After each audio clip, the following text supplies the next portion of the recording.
And now, a fresh welcome to those of you who are joining us online as well for our talk with Kathryn Burgum. Kathryn is the First Lady of North Dakota. Shortly after her husband Doug was elected in 2016, she made it known that her priority was to support and develop initiatives to eliminate the shame and stigma of the chronic disease of addiction in North Dakota communities. As part of that initiative, Kathryn shared that she had been in long-term recovery and began to share her personal experiences as part of her effort to normalize conversations around the disease of addiction. Kathryn plays an active role in supporting the Office of Recovery Reinvented as the chair of the Advisory Council. Her advocacy work has enabled her to partner with advocates, experts in the field, and stakeholders nationwide, including the White House, Faces and Voices of Recovery, the Addiction Policy Forum, and Hazelden Betty Ford Foundation, where she serves on the Board of Trustees. The second youngest of 4 children, Kathryn grew up in Jamestown, North Dakota, where her family was in the John Deere business for over 35 years. She held her first job at the family business working in the parts department. Her 25-year career in human resources and marketing has spanned industries, including retail, biotechnology, software, manufacturing, agriculture, and real estate development. Over her life, Kathryn has donated her time and leadership to many charitable endeavors, including at-risk women and children, animal welfare, visionary arts, the arts, and addiction and recovery.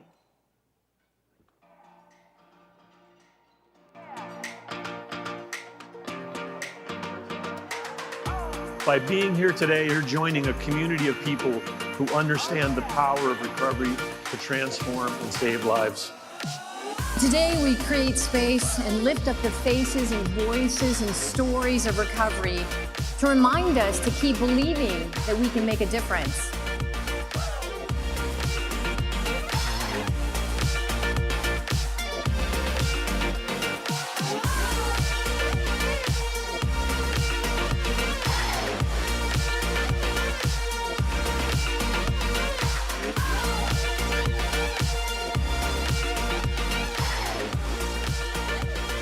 Recovery Reinvented has always been about ending the shame and stigma that surrounds the disease of addiction. And in North Dakota, we're focusing on the social determinants of health, things like access to health care and housing and employment. Behavioral health is health and should be treated as such. Recovery Reinvented is for everyone who dreams of a world where addiction is treated and addressed like the disease it is, who offer hope that people can and do recover, and who act to end stigma and improve the lives of everyone around them. Ladies and gentlemen, please help me welcome the First Lady of the state of North Dakota, Kathryn Burgum.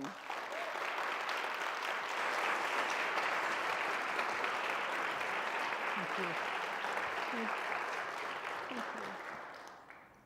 Thank you, Kathryn. We so appreciate you being here with us today. Well, I'm so happy to be here. Isn't it a lovely, lovely setting here? Don't you feel like spring? So beautiful. Love this building. You guys, I don't know. Does NDSU have a building like this? What do you think, Kate Cook? No.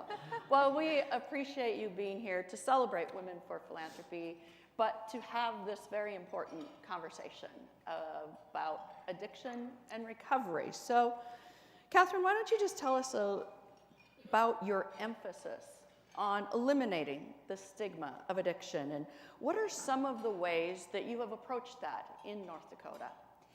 Well, I guess I would say first, thank you all for being here. I am so grateful to be with you today, and thank you for having me, and thank you so much for, wanting to, this will not be the first time I'll start to cry, but for wanting to have this conversation, because it's so important. And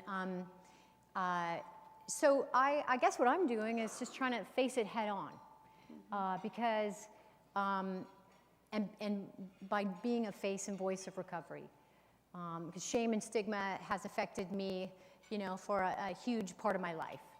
And, you know, and we've focused on it a lot of different ways.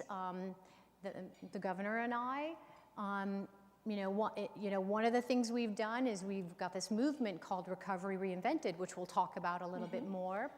And the governor, shortly after he became, you know, governor, created the Office of Recovery Reinvented, which is really about eliminating the shame and stigma. And right now, our director of the Office of Recovery Reinvented is here, Jonathan Holt.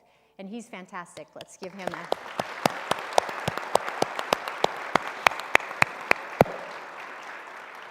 Jonathan's a face and voice of recovery, which a lot of you may know. And so, you know, I'm just so grateful that he is leading that office and he's doing amazing things around our state. And then I also want to introduce Raina, who is part of Raina Asham, who's part of my team, and she's incredible and amazing, and a former Miss North Dakota. So let's welcome Raina also. So those are some of the things we're doing, and we can sort of get more into that. But basically, it's just, you know, the best way that I can, you know, face it and shine a light on it is just to really be a face and voice of recovery and eliminate shame and stigma that way. I love that. That's so impactful, that facing it head on. Not easy to say, but not easy to do. So let's go back to 2017 when you first hosted the first Recovery Reinvented event. And tell us more about that, what it actually means, what the program is, and how it's grown over the last 6-7 years. Right. Well, when I got into office, you know, you have the opportunity to choose what do you want to do, what do you want to focus on, what do you want to shine the spotlight on, and you know, I decided that this would be what I would do, and we, you know, sort of, I did an interview with my first interview was First Lady, and the guy from the newspaper said, so, you know, because I think it had been sort of announced at that time, you know, that I was going to focus on eliminating the shame and stigma of addiction. And he said, well, you know, well, why did you choose this topic? You know, it's sort of an unusual topic. And I just said, well, because it's very personal for me, because I've been in recovery for 15 years at that point. And so, you know, there it was, cat's out of the bag, 100-pound weight lifted off my shoulders because, you know, I opened that door. But then I started talking to people and like, so what does that mean? Like, what am I going to do? That's like a big, you know, that's a big thing, you know, how you get your arms around it. And so we have a woman named Pam Segnis, who's the head of behavioral health at North Dakota, and she and her team have done amazing things. You know, I've said to her over the years, listen, I'm a marketing person. You just use me to market all those great things you guys do for behavioral health. And so I've been grateful to work with her. And then there's a guy named William Moyers, who's been in recovery for a long time now. He has written a couple of great books. One's just going to come out this fall. I had met him. He's with Hazel and Betty Ford. So the three of us got together and said, you know, I said, what should I do? And they're like, you should have a conference. You should have a conference only focused on, you know, addiction, and, you know, and then we just really settled on eliminating shame and stigma, and so that's really how it came about. But, you know, there were a lot of people, I was just like, hey, okay, well, just tell me what to do, you know, like there's a lot of people who really, you know, decided what should happen and the components of it and how, but I knew I wanted it to be different. I didn't want to be like, oh, you know, like when I go to conferences all day, I'm exhausted even if I'm just listening, I'm exhausted by the end of the day, and sometimes not really inspired. So we wanted, you know, Reinvented to be inspiring, you know, and inspiring people to take action. And so I wanted music, and I wanted art, and I wanted, you know, and I wanted it to be kind of fast-paced, like TEDx events, because we can only take in so much, you know, but then when you have more time with different people, then you can get a variety of information. Wanted it about awarding, you know, of giving out awards, you know, for people that were doing great work related to this and innovative work in our communities. And so So anyway, so that's kind of how, you know, we initially thought about Recovery Reinvented all 7 years ago now. Right, so, right. Yeah. So that taking that something that was very personal and turning it into a large conference, that's amazing. That's very strong for you to step forward that way. And then I love your piece about keeping it positive and inspiring. So that inspiring piece, so you've talked about the 7 years, that inspiring Recovery Reinvented seems to be bearing fruit. I was at a session this week with Jonathan at another conference, and he too talked about this, that the most recent North Dakota stigma survey found that the percentage of North Dakotans who believe that addiction is a disease has increased from 63% in 2018 to 74% in 2021. That's amazing. You're changing minds of individuals and saying, yes, this is a disease, this is a problem, and you've done so much in 7 years. So how do you keep this momentum going? Right. Well, yes. I mean, we have it. I can't believe what's happened in the 7 years. You know, well, part of the way that it keeps going is hopefully we've inspired people to talk about the disease of addiction, just normalize the conversation, and you know. The survey thing is really important because there's no other state that measures stigma. Then when I became First Lady, we had our first Recovery Reinvented, and people were like, I feel like things are changing. I feel like more people are talking about this across our state. And then I thought, well, feelings are one thing, but data is another. You know, data can change minds, can get funding, you know, and all those things. So that's really how the survey came about, was, you know, so that we could really tell the difference we were making. And that difference, that change in how we've decreased the shame and stigma is really a grassroots movement. It basically costs literally nothing, because Recovery Reinvented is free because of the amazing and incredible, generous sponsors we have who know how important this is for communities. And so it's practically free, but it's really, you know, everything from, we did the Youth and Stigma Conference because, you know, so much of this disease starts with our kids when they're little. It starts, you know, in the home. It starts, and so there's so many young people in schools and, you know, junior high and high school now, and you guys know this, you know, that are just, you know, social media, all the things that are that's sort of the perfect storm of the COVID, of things that have happened that, you know, have really taken have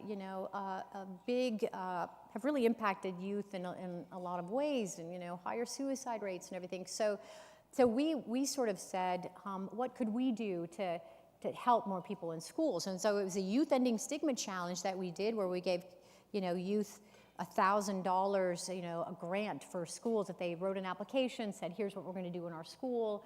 And so there were just a lot of schools across our state that built websites, or they had, you know, health fairs. So they did all these great things, and I think that's really helped a lot. And a lot of those schools are still doing those things today. And we had an Innovate Recovery competition where we gave away, actually Dakota Medical Foundation gave away $50,000 for the best idea for what kind of work whatever business was doing on the recovery front. And so I think a lot of the things that have happened have inspired movement in those communities or in those schools. But, you know, we are at the, you know, we're sort of, we're not coasting the rest of our term, but I mean, we're, you know, we've announced we're not running again. So, you know, how does this continue to happen in our state? And I feel like there's just so much movement that has started as a result of Recovery Reinvented that, you know, and people are just talking about it more and more. And we've got a behavioral health team. There's just a lot of legs out there that I think will help inspire to move forward. And, you know, if I have the opportunity to do something at a national level, you know, that would be a goal, you know, because if we can get the brightest minds at the table, and there's so many communities and places across our nation that are doing really great work in this space, and to get all those people together, you know, I have a lot to say about what we could do to change, you know, how things, you know, how we, you know, like why, you know, why is this still not accepted as a disease? It's a brain disease, you know. There's, you know, this substance use disorder, you know, I'm like, well, I don't have a disorder, I have a disease. You know, like if you have cancer or diabetes or whatever, you're like, oh, you have a, you know, diabetic disorder. It's a disease. Disease, the word disease changes things immensely, you know, and for whatever reason, you know, people are like, is it a moral failing, or is it a choice, or is it a disease, you know? And I say to people, you know, Yes. you know, this is so hard because it's like, Yes. why would anyone choose to Right. freeze to death on the street? You know, why would they choose to do that over their kids and their lives? Nobody would choose that. That's why it's not a choice. It's a disease. It's a brain disease. So, you know, that to me, that's the biggest problem with why in 1950s the disease of addiction was declared a disease, and we're still where we are today. And you know why? Here's why. You know, HIV is a disease that had a lot of negative consequences, right? It did. I'm just sort of rambling right now. I You don't know. go. Do you have any more go. questions, or you know, just tell me when it's Sit over. back here. You can, no. But you know, you know, HIV was embraced as a disease, you know, by the medical community, So, you know, and a lot of important people, movie stars, athletes, you know, and so that, you know, that changed things for HIV. And, you know, I believe that we still have not embraced the disease of addiction as a disease in the medical community. You know, there's not a wing at the Mayo Clinic that's the, you know, the Kathryn Burgum, you know, addiction wing. You know, I went to treatment at the Mayo Clinic, and it was in the basement on the edge of campus near a bar. No, I'm kidding. But, you know, it was like, you know, but, you know, I mean, it wasn't like, it was like, oh, you know, it's like, and until we sort of go, you know, this is, you know, so things have to change, and that's one thing that I've been focused on too, is, you know, we've got to have healthcare play a big part in eliminating the stigma around this disease. So, Absolutely. I don't know. Anyway. Yeah, and I love the fact that you started this competition within the schools with young people. Yeah. And if you want to normalize a conversation, let's normalize it within the family, because kids come home from school and they bring their information and they say, look at what we're talking about. Now, I'm sure that's uncomfortable for some families, but if a young person is saying, what does this mean and what do you know about it and how can we start talking about it? I think that was brilliant to bring it in to the schools. I also didn't realize that there was no other state, or at least when you started that, was measuring this stigma, Yeah. which is very interesting to me too, because we're not the only state that's fighting addiction. You know, Right. there are others. But I also, you said a grassroots effort, and boy, that to me, I think of North Dakota when I think of grassroots. Just tell us we can't do it, and we're going to show you we can do it. And that's what you've been doing in starting this. I think it's so impactful. So let's go back a bit, Kathryn, and go back to your story. You talked about, you know, even getting to Mayo and some of the work that you've been doing. But when did you really realize that you had an unhealthy relationship, and when did you start believe that this is a disease? You said nobody would choose this. You're right. You know, nobody chooses this. But how did that start for you when you started making that realization? Right, right. Well, you know, you mentioned that, you know, so youth ending stigma, you know, part of the reason I thought that was such a great idea was because that was me, you know, because my struggle with addiction really started when I was in high school. One of my high school friends is here today, and so, you know, we spent a lot of time together in high school, and, you know, I don't know, do we drink together? I won't talk about that, actually, but anyway, but no, for me, it did start in high school, and I had my first blackout when I was in high school from drinking, and it's, you know, it was like on the outside, I had this great life, you know, I had a lot of friends, I was involved in a lot of activities, I was in sports, I was an honor student, you know, all these things, but there were some days when I didn't want to get out of bed, and I didn't really understand why, you know, because like I have this, but then why aren't I happy, or why don't I want to? And my family is very Scandinavian. And, you know, we did not sit around the table at night and talk about our problems and our feelings. Anybody relate to that? You know, it was like, oh yes. no.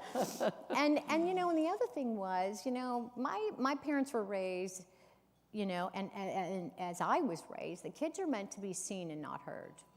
Kids really don't have a voice.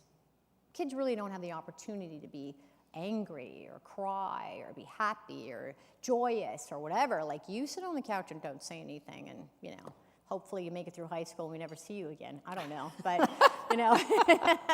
But anyway,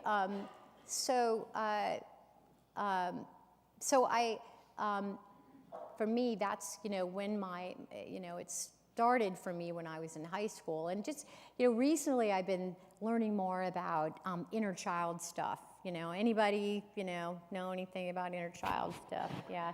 Actually, let me do this first. How many of you in this room have been impacted in some way by the disease of addiction, either through your family, friends, whatever? Would you raise your hand? Yeah. I don't know. I don't know if I saw anyone who didn't raise their hand, so that's why it's important to talk about this.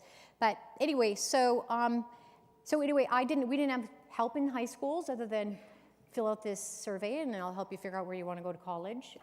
You know, and so you know, I had my first drink and I was like, this is the answer to all my problems. You know, like, I didn't have to, those feelings were gone, you know, I could be anybody I wanted to be. I realize now I had anxiety and depression and was really kind of more of an introvert who was forced to be more of an extrovert. And so anyway, so then that was sort of game on for me. And I knew, I mean, someone had to point out to me that I had a blackout when I was in high school. Like, the first time it happened, I was like, no, I didn't do that. That wasn't me, and whatever. I was like, yeah, you did, you know. Anyway, so then I was game on for me. College, I knew I had a drinking problem, but, you know, it was like, I can't survive unless I can sort of do this in my life. So, you know, then from there it was, you know, 25 years of, you know, I had a career, was able to go to grad school, I kind of moved forward in my life, but you know, like, I was hungover, I had blackouts, I couldn't, you know, I had to call in sick. I mean, it was just, I couldn't have relationships with people, you know, unless they drank as much as I did, because then they would know how much I drank. I didn't have deep relationships with my family. Like, it just got in the way of everything, you know. I had to, you know, and so, and in the end, I did have depression, untreated depression, and alcohol is a depressant. So in the end, yeah, I was suicidal every time I drank in the end. Like, I knew what I was going to do, what was going to happen, you know, because it just took me to such depths of depression. And then one day I was out walking. I had been to, I'd been to treatment. You know, I tried to get sober on my own. I had a kind of an 8-year period where I would get a couple months of sobriety. I'd go back out. I'd get a year. I'd go back out. It was just not, you know, I thought I was, you know, really crazy. But I was out walking one day, and I didn't have a lot of faith. I was raised Catholic, had some abuse stuff happening, you know, so I was like, oh. But I sort of knew, you know, there was something out there. So I just sort of said, hey, if there's anybody out there, I need help. And I've been sober since I uttered those words. Wow. You know, and so for me, that was like the miracle that happened. Yeah. You know?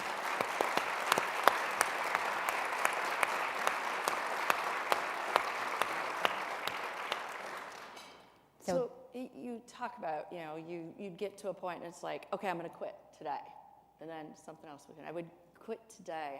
How did you just keep yourself going? Because so many of us, when we come to a roadblock, or I'm going to get there and I'm good for a little bit, and then now I'm not. I'm going back to my same habits, and we become embarrassed by that we couldn't do what we said we were going to do. How did you keep going and when you faced those hurdles and get to that point? Yeah, well, I don't know. For some reason, I didn't give up hope, which is my big message to everybody, is don't ever give up hope, you know, because recovery is always possible.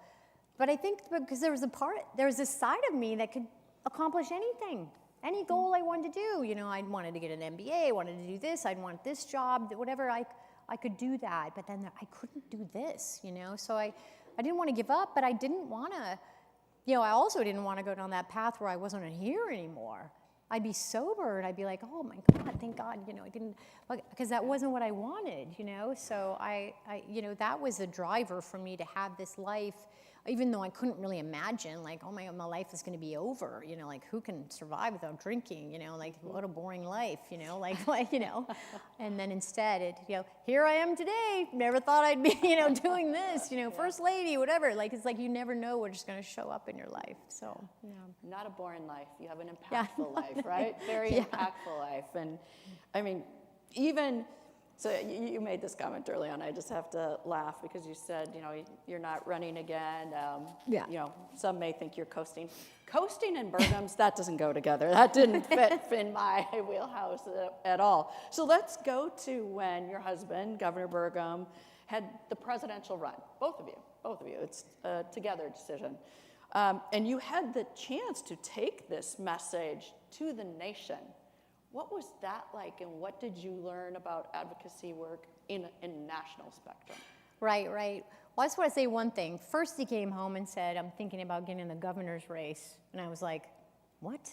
Like, why would we ever do that? You know, like, and then he's like, don't worry. I'm so far behind in the polls. We don't have enough time. You know, it's never going to happen. You don't have to worry. And of course, for him, it's like he's really far behind in the polls, and that's like pushing the start button, you know. So, but then he's like, I'm thinking about getting in the presidential race. I was like, no. Well, partly because there's like this part of me that was like, because I know if he wants to do something, usually it happens, you know. But then there's this other part of me who's like really kind of an introvert, and oh my gosh, that's a lot of, you know. And so anyway, but always in both of those scenarios, like not really the governor thing because I hadn't come out yet, you know, what all this, but the president thing, you know, in the back of my mind, I was like, wow, if I have this opportunity to talk about this at the national level, which I did a lot of, you know, in the first 4 years of our term. You know, I had a seat at the table. They were really focused on the opioid crisis. I was meeting with the head of with the drug czar, who was trying to figure out what kind of marketing can we do across our nation to help people that have, and they were asking me, because I had a person with lived experience, you know, hey, what do you think about this or that?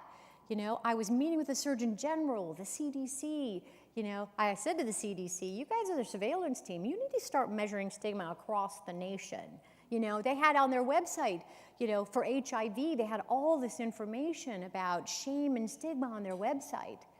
And then I said, why? I said, why are you talking about the shame and stigma, the disease of addiction? Here's what you could do. Just take out the word HIV and put in addiction. And that's all you need to do. I said that to the head of the CDC, and then a couple months later, it was changed, you know, so they do have it now on their website, you know, but anyway, so, okay, what was the question again? What was it like to talk about this nationally? That presidential thing, yeah. Good well, for you on telling the CDC what to do, I like that. Well, it was a request, really, but anyway,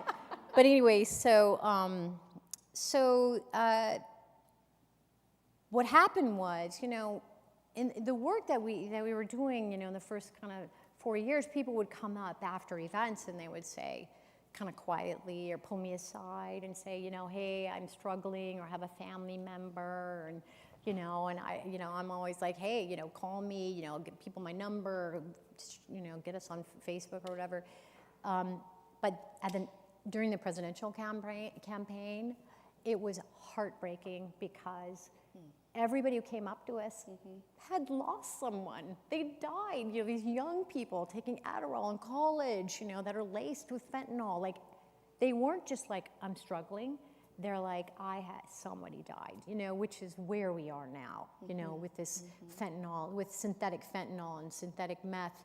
You know, those things, those drugs change the brain in such a way that people never reach out for help.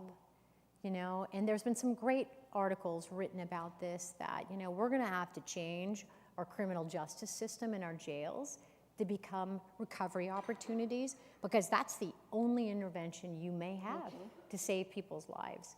But so, that, to be able to, focus on some of those things, but like during the race, to be able to be the person who's, if we were to get there, to get the right people together at the table to really solve some of these behavioral health issues, it's mental health, and they go hand, in my opinion, they go hand in hand. It's hard to have one without the other, and there's just so much work that needs to be done. There's so many, it's just the childhood trauma, like there's so much that can happen that can change things for people from, if they experience things as children and to when they become adults. But anyway, so I guess for me, that's, the eye-opening experience is, it's not getting worse. I mean, it's not getting better, it's getting worse. Right. And there's still a lot of work to do, so. Yeah, at a macro level. I can imagine how frightening that was and the different calls you were getting. And people from across the country, I'm sure, saw you as an advocate and someone I can finally share with. And that's a heavy load for you to bear, too. When on the campaign trail, I always introduced Doug, and I told a little bit about my story. And so that was, people were, it was everywhere we went for a long time, and people were probably like, okay, I'm tired of her, but anyway, it was a fantastic experience. To your hotel room and be like, I'm tired. How do you get up and do it the next day and advocate again? Because it's very important work. How do you get it ready to do that each day? Well, I mean, for the presidential campaign, I had a candidate I believed in, so that was very easy, and who could really and the partnership, Yes. But for me, it's easy to get up and talk to people in the middle of the night. I've been given a gift, really, because I'm here today, and I have this recovery, and I have this opportunity, and the bully pulpit, and whatever, and so what could drive me every day to work, 24 hours a day, is the opportunity to work with people and help people and help people understand there's always hope for recovery, whether it's parents, or people that struggle themselves. Yeah, absolutely.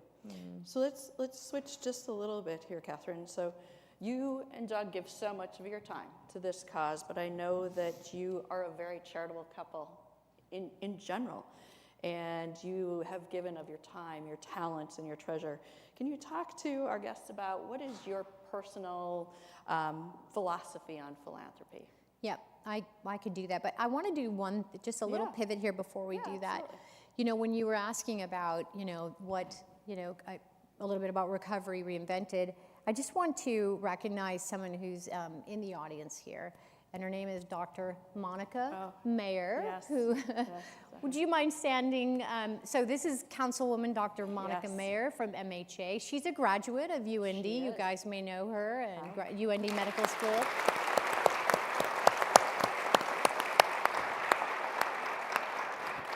She's here with her team, but one of the things that she has inspired me in so many ways, but because of how she is helping people at MHA, on the reservation, and what a leader she is. The first recovery community organization we've had in North Dakota was started by Dr. Monica and her team in Newtown. And recovery community organizations have been around in Massachusetts for 30 years. We did not have one in North Dakota. This is a place where people can go to get help, can go to, be with the people that are like them, can, help find a job, all these things. And so I just want to say thank you to you, because you inspired, a lot of these other communities to have those. And you're, what you do for your community is amazing, incredible, and she's become such an inspiration and good friend to me, and I just want to say thank you for all you do.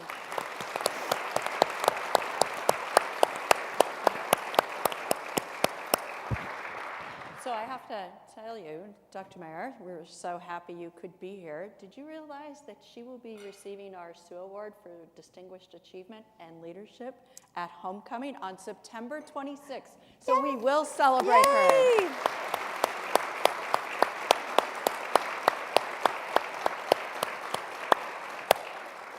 Fantastic. Yes. I mean, there's a lot of people in this room who do a lot of great work, but I just, I just have felt like I've met this woman who's like,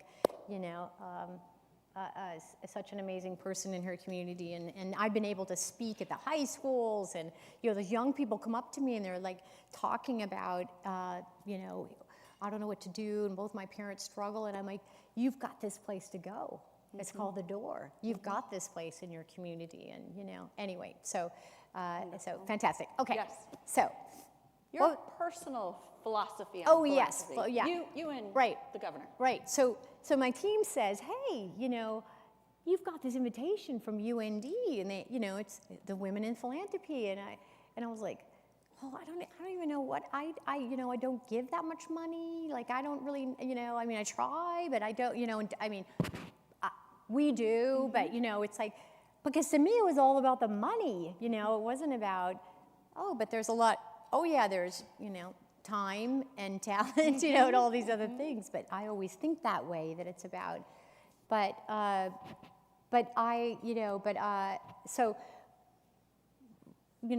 for us as a couple, when we talk about philanthropy and, approach to, there's the foundations and whatever, it's kind of always about, I've learned a lot from Doug in terms of, you want to make sure you have a good business model, you're kind of focusing like, business, you've got, the ability to stand on two, all these, you've got good boards, you've got all these things in place. But for me, I guess for this opportunity to be an advocate, in this area, I'm also on the board of Hazel and Betty Ford, and, that's a, really a time and treasure kind of opportunity. I think there's so many ways for us to be a part of, something related to just giving your time, just being a face, being an advocate. That isn't about it isn't about money. It's about, you can change lives that way. Versus, I'm only going to give money, because sometimes money doesn't make it happen. It has to be about action, has to be about participation, and so, I guess for me that's, I'm kind of more focused on that side of things, and I'm grateful for this opportunity. So. Absolutely.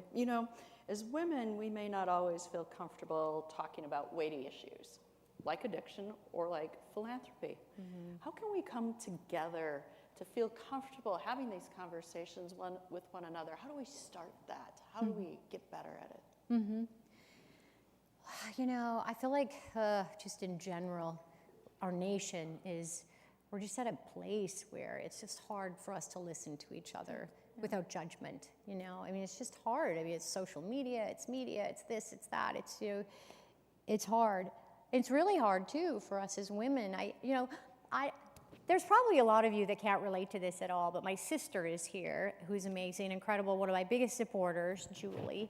And, I know she can relate to this, because we were raised that you judge everybody all the time, 24 hours a day. I don't know. I used to think, well, maybe that's a North Dakota thing, maybe it's just my family thing, I don't know. But it was, like, we would have our grandfather, who I love to death, who was amazing. We'd sit around and it was like, talk about everybody, and if you didn't participate, he would call on you. Well, what do you think about, whatever. So I think that there's way too much judgment, There's not enough listening without judgment. There's not enough, just being patient, being kind, being tolerance, So I think that when we create opportunities and environments where people feel supported just because they're, just because you don't know something about, and then we can't always believe, what we read. Right. We just can't. You kind of have to make your own judgments about things, because it's hard sometimes to wade through to try to figure out what's real or not real. But I think that's it. I think it's just creating an opportunity where, acceptance. One thing I've learned in life is that acceptance is the key to happiness. Because I used to spend a lot of my time when I was in, active alcoholism. I'd lay in bed at night and I'd have these conversations with people about, well, you should have done that and this and that and whatever, and And then I realized I didn't have to live my life that way, because there's only so much I could control. But also, I needed to just accept things, because I could create so much drama in my life when I was involved in everybody else's life and trying to make sure they were doing the things that, I thought they should do. Yeah. But, acceptance is really the key to happiness. But I guess, I think it's just having the opportunity to, even asking people who might not be on the same side of the aisle as you, help me understand more about why you might think this way. Or help me understand, asking questions with just being curious. Just that, I think that's one way to lift anybody up. Absolutely, completely agree. And listening to one another, being curious, acceptance, be kind. Yes. Be kind. Sometimes that's all we need.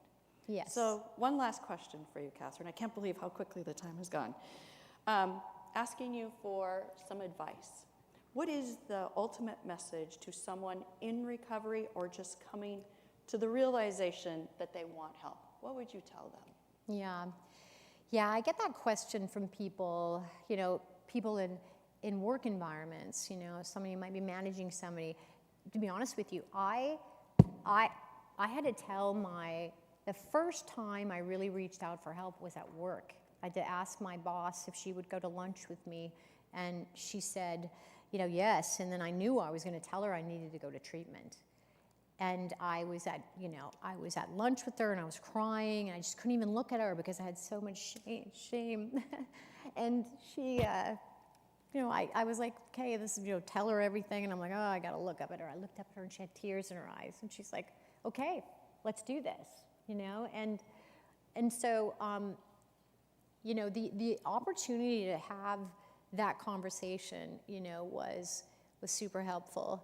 And I can't remember the question again. No, what would you say to someone who is just starting recovery? That little thing. Okay, yeah. So that person listened to me, and didn't judge me. So that was really important. But what I would say is, to the people that have asked me that are in work environments is the opportunity to tell people. Like if someone said, I don't know what to do, and you don't know what to tell them, it's just like, hey, I'm here for you. Let me know. Let me know what I can do. I want to help you. I see maybe you're struggling, but I want to help. But I would say that,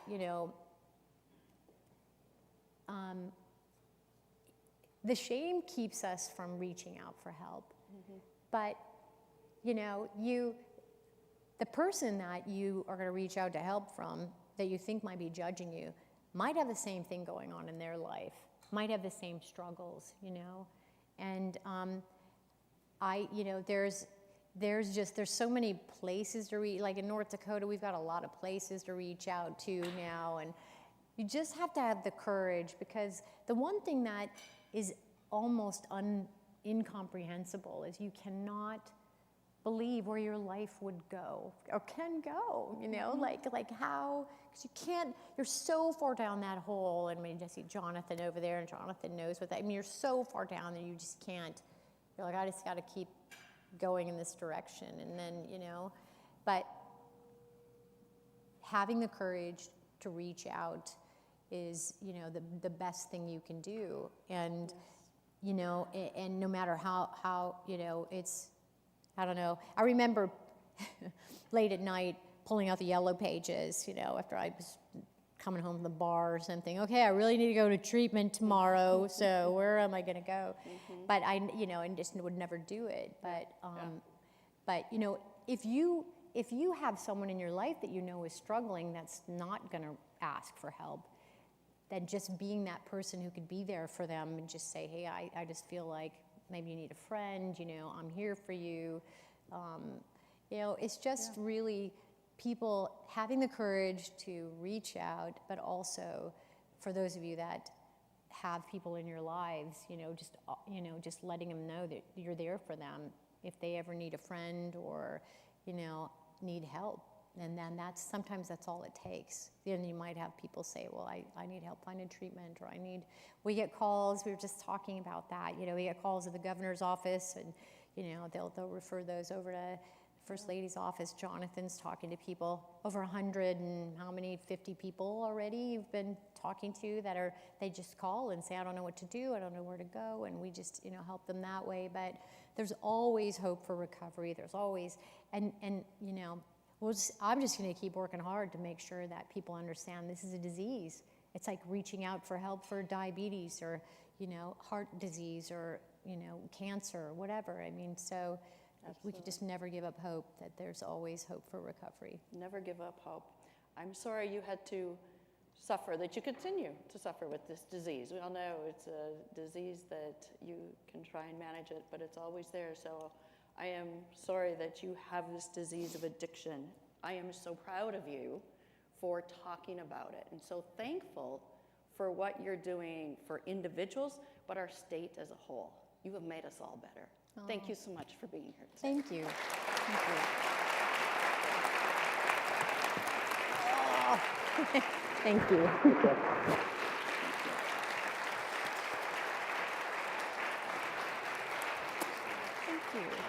Thank you.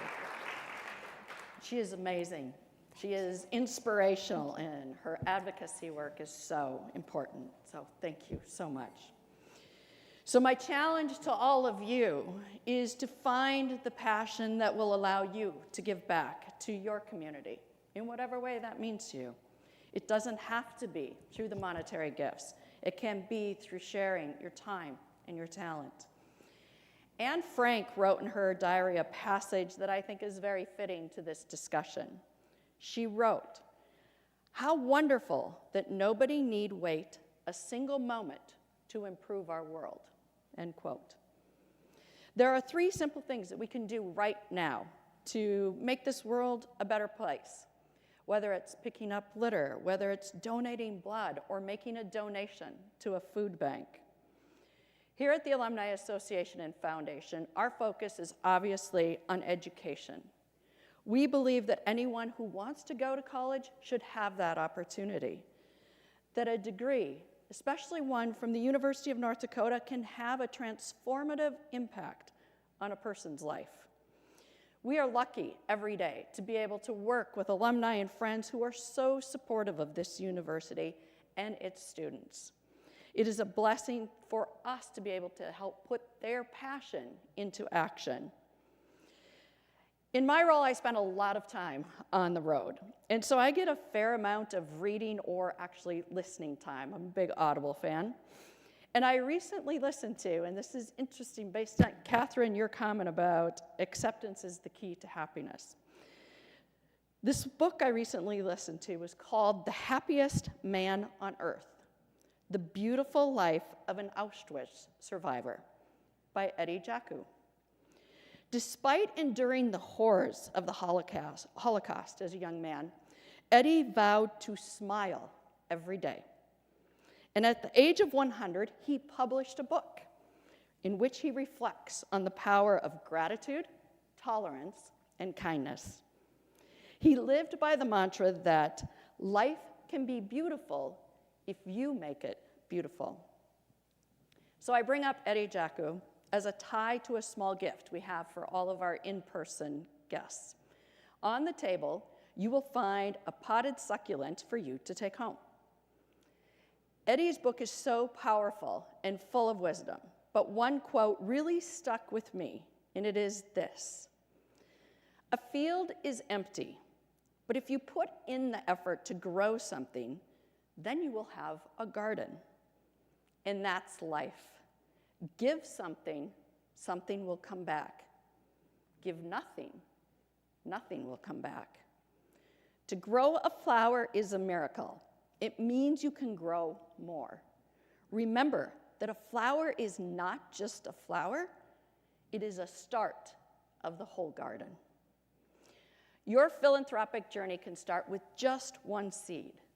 So I encourage you to plant it, nurture it, and enjoy the wonderful feeling of knowing you are making a difference in the lives of others. Thank you for being here, and have a great rest of the day.